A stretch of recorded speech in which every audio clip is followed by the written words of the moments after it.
Conceito de distopias. A distopia ou anti-utopia é uma ideia que apresenta uma visão negativa do futuro, sendo geralmente caracterizada pelo totalitarismo, autoritarismo e pelo opressivo controle da sociedade. Nas distopias, o Estado normalmente é corrupto. As normas que visam ao bem comum são flexíveis, e a tecnologia é utilizada como ferramenta de controle, seja dos indivíduos do Estado ou de corporações. Na distopia, a realidade para um mundo melhor não é possível, pelo contrário. As características negativas da realidade são reforçadas. Por reforçarem as características negativas do mundo, as obras distópicas são críticas ou sátiras, servindo como um alerta para a humanidade, partindo de um discurso pessimista. Sobre o que fala o filme e o quadrinho. A história se passa em uma Inglaterra do futuro, na década de 90, após uma terceira guerra mundial assolada pelo caos.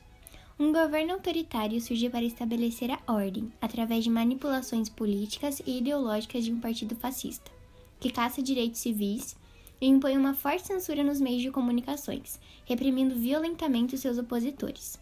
O personagem principal da trama é V, uma figura que se apresenta sempre mascarada, sem seu verdadeiro nome, gênero ou qualquer característica física sejam revelados. V luta contra o estado de exceção permanente instalado pelo governo autoritário do ditador Adam Susan. A história em quadrinhos V de Vingança está permeada por elementos simbólicos e circunstâncias que fornecem um excelente material de reflexão sobre conceitos políticos e jurídicos fundamentais. O filme e o quadrinho foram inspirados no Guy Fawkes. O Fawkes da vida real nasceu em abril de 1570 em York, Inglaterra. Oswald Tesimond, amigo da escola de Fawkes, descrevia-o como agradável e alegre, averso a brigas e conflitos e leal aos amigos. Ele também afirmou que Fawkes era um homem altamente qualificado em matéria de guerra. Embora a maior parte da sua família fosse anglicana, seus avós maternos eram católicos, assim como seu padrasto, Dionys Bainbrig. Essas seriam as suas primeiras influências para que no futuro Fawkes se convertesse ao catolicismo e planejasse um levante contra o rei protestante James I da Inglaterra e os membros do parlamento. Aos 21 anos, após ter se convertido e vendido suas propriedades, saiu do país para se juntar à Espanha católica na luta contra a Holanda, protestante na Guerra dos 80 anos. Já era uma traição, seu país estava em guerra com a Espanha. Em 1605, ele foi recomendado como comandante pelos espanhóis. No mesmo ano, ele viajou para Madrid para pedir ao rei Felipe III que apoiasse uma rebelião na Inglaterra contra James I. Já em fase de buscar a paz com a Grã-Bretanha, o rei recusou. Mas Fawkes ele tinha outros contatos. Na guerra, conheceu Thomas Wintour, que convenceria a participar de uma conspiração contra a coroa. Em julho de 1605, um grupo de conspiradores chefiado por Robert Castleby, líder de uma comunidade de católicos fervorosos perseguida pela rainha Elizabeth I, colocou 36 barris de pólvora, 2,5 toneladas no total, no porão do Palácio de Westminster, sede do parlamento. Em um estudo do começo dos anos 2000, físicos da Universidade do País de Gales concluíram que aquela quantidade de pólvora seria capaz de destruir prédios situados num raio de 490 metros, ou seja, o centro de Londres viraria pó. O plano era detonar tudo em 3 de outubro, quando o rei, comuns, deputados e lordes, espécie de conselheiros, estariam todos reunidos. Teria dado certo se não fosse pela peste bubônica. Ao se constatar vestígios dela em Londres, os parlamentares adiaram o encontro para 5 de novembro, tempo suficiente para a notícia da conspiração vazar. Na madrugada do dia 5, Fawkes foi preso quando inspecionava a carga. Sob tortura, ele delatou os companheiros. Meses depois, 8 integrantes do grupo foram executados, inclusive Fawkes, que passou a história equivocadamente como líder do movimento, um bode expiatório não muito diferente de Tiradentes no Brasil. O dia 5 de novembro ficou marcado como a data de sua captura e até hoje é lembrado na Inglaterra como o evento Noite das Fogueiras.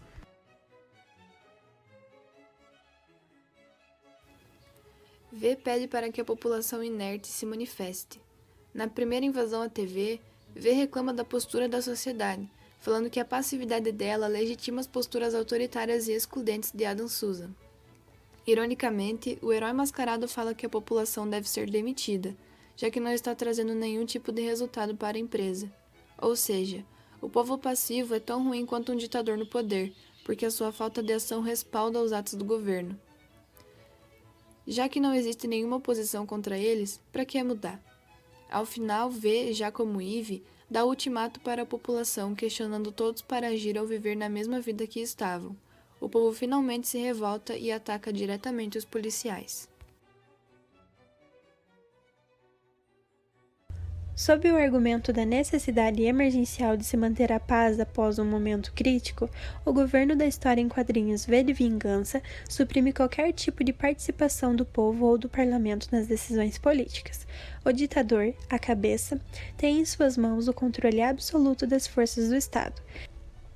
Após uma guerra nuclear, Adam Souza surge com uma esperança de retorno à vida normal. Porém, a partir do momento que o poder soberano está na mão do ditador, ele revela seu caráter conservador e autoritário, normalizando a exceção na forma de um Estado totalitário e excludente. A anarquia ostenta duas faces, a de destruidores e a de criadores.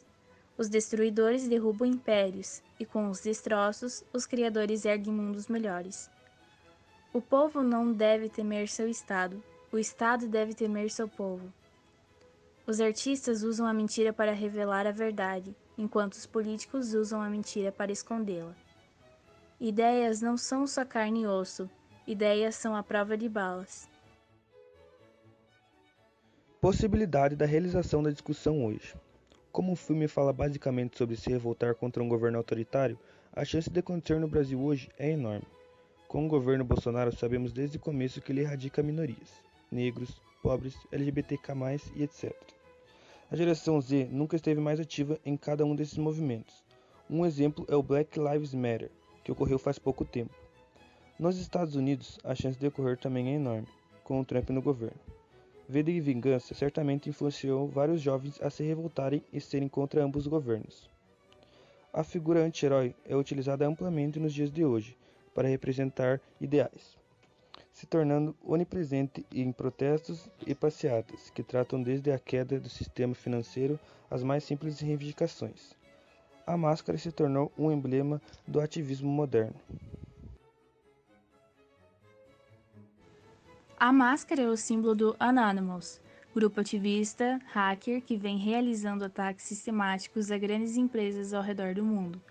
Os membros do grupo ativista afirmam lutar pelos oprimidos, pois eles mesmos fazem parte desta massa.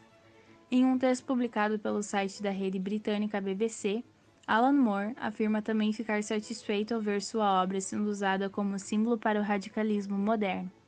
E deixa um alerta: alguns fantasmas nunca vão embora.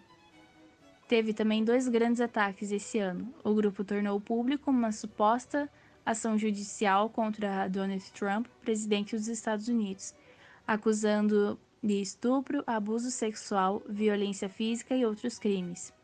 Vazaram criminosamente no Twitter supostos dados pessoais do presidente Jair Bolsonaro, seus filhos, ministros, empresários e políticos bolsonaristas. Os hackers vazaram supostos dados cadastrais, como os endereços e telefones pessoais, além de informações sobre supostos patrimônios dos atingidos.